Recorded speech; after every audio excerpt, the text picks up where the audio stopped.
Caitlin Clark is furious, and for good reason. What should have been a showcase of playoff basketball in the WNBA has turned into a circus of fouls, controversy, and questionable officiating. Instead of the spotlight shining on the Indiana Fever's resilience and star power, it's been hijacked by chaos on the court.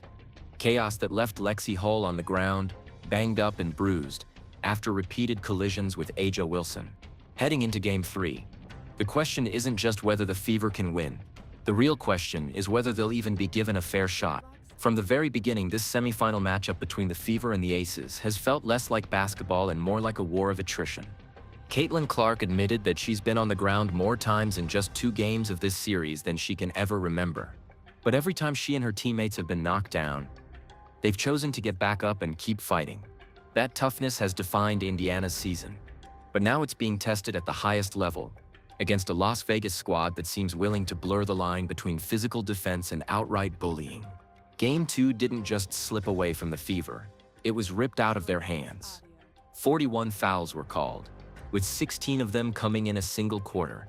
That's not playoff intensity, that's officiating chaos. Every possession was chopped to pieces by whistles, stoppages, and collisions. Indiana, a team built to play fast and free-flowing basketball, was dragged into a slow, ugly slugfest that erased their identity. And while the Fever struggled to find any rhythm, Las Vegas thrived at the free throw line, turning stoppages into easy points. No player embodied this unfair fight more than Lexie Hull. Already nursing a back injury from Game 1, she should not have even been on the court. But Hull strapped up and battled anyway, only to be targeted relentlessly by the Aces. Every cut, every box out, every defensive assignment ended with extra contact. A'ja Wilson threw her to the floor multiple times, set moving screens, and forced collisions that somehow never seemed to draw a whistle in Indiana's favor. Despite the punishment, Hull delivered one of the gutsiest performances of her career, burying 5 three-pointers to tie a Fever playoff record. Her toughness turned into the very heartbeat of Indiana's fight. Even as she winced through every fall, to understand just how jarring Game 2 was, you have to look back at the series opener. In Game 1, Indiana silenced the 2-time defending champions with near-perfect execution. Kelsey Mitchell put on the performance of her life, dropping 34 points on every level of the floor. Aaliyah Boston and the Fever defense swarmed A'ja Wilson on her MVP night, forcing her into one of her worst shooting performances of the season at just 6 for 22. Indiana moved the ball with discipline, controlled the tempo, and walked out of Las Vegas with a stunning 16-point blowout win. That was the team's message to the league. They weren't just here for experience. They were here to compete for real. But the context changes everything.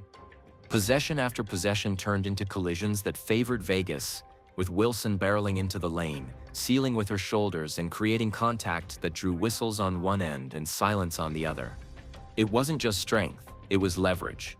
The kind that turns rhythm into rubble. That's why the narrative feels off to Fever fans.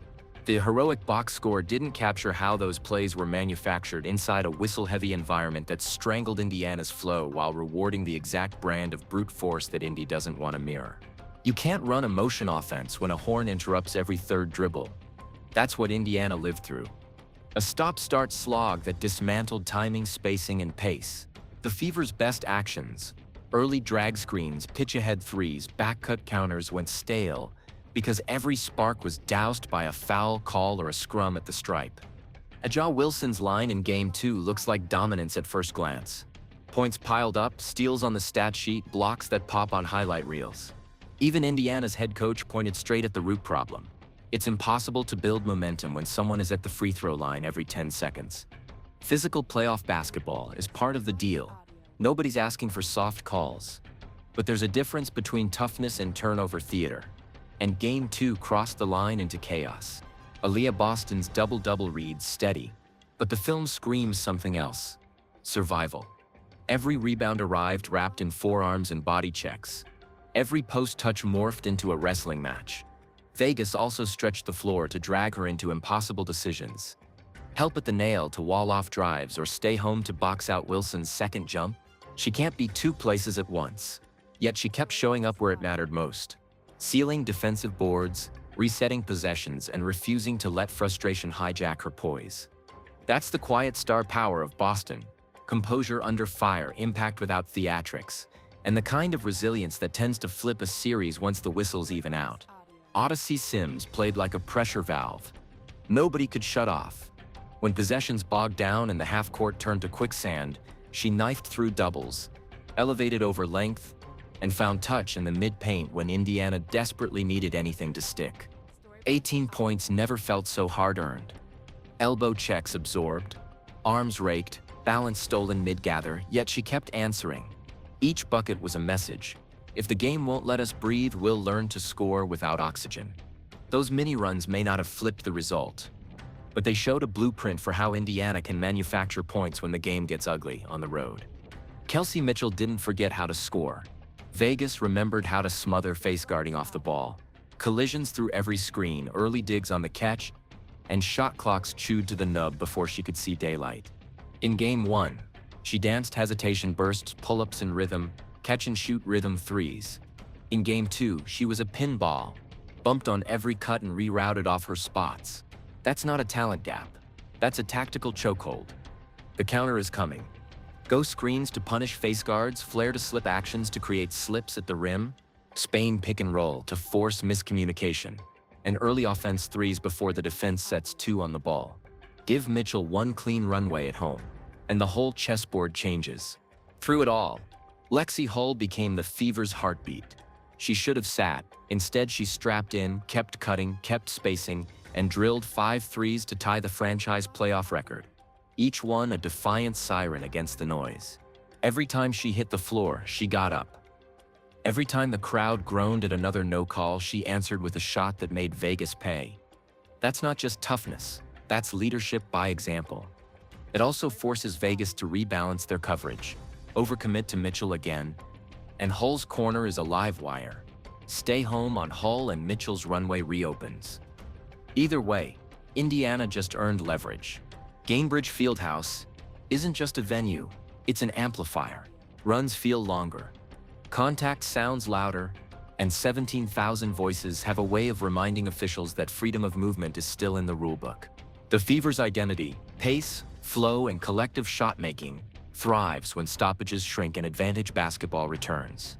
Expect earlier initiations, deeper bench energy minutes, and a whistle calibrated by a crowd that refuses to let obvious contact slide into invisibility. That's not home cooking, that's balance restored. Las Vegas made their move in Game 2, deny Mitchell, muddy the lane, live at the line. Indiana's counters are already on the whiteboard. More off-ball screening variety for Kelsey, stagger to flare Chicago actions, and re-screens. Inverted pick and rolls to pull Wilson outside the paint, and early drag screens for Odyssey to attack and flow before the defense can load. Boston gets touches on the move. Elbow handoffs, short rolls and duck-ins after empty side actions to make the wrestling match a foot race. None of this requires perfect officiating. It merely requires a whistle that allows basketball to breathe. Here's the truth no one on Vegas will say aloud.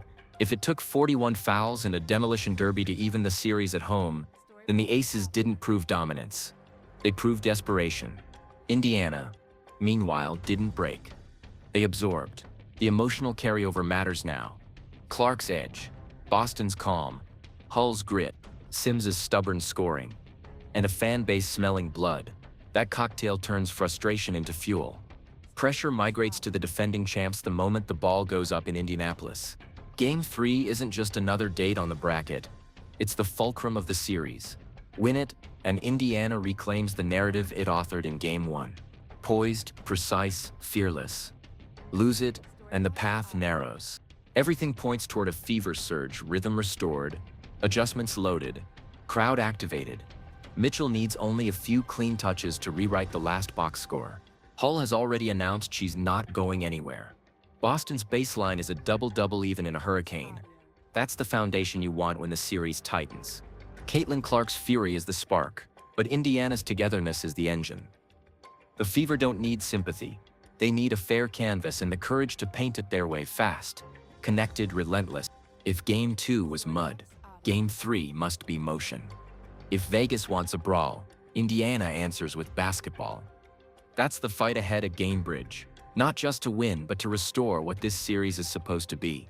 If you're rocking with the fever, drop a "Let's Go Fever" below, because the next 40 minutes might swing the entire postseason.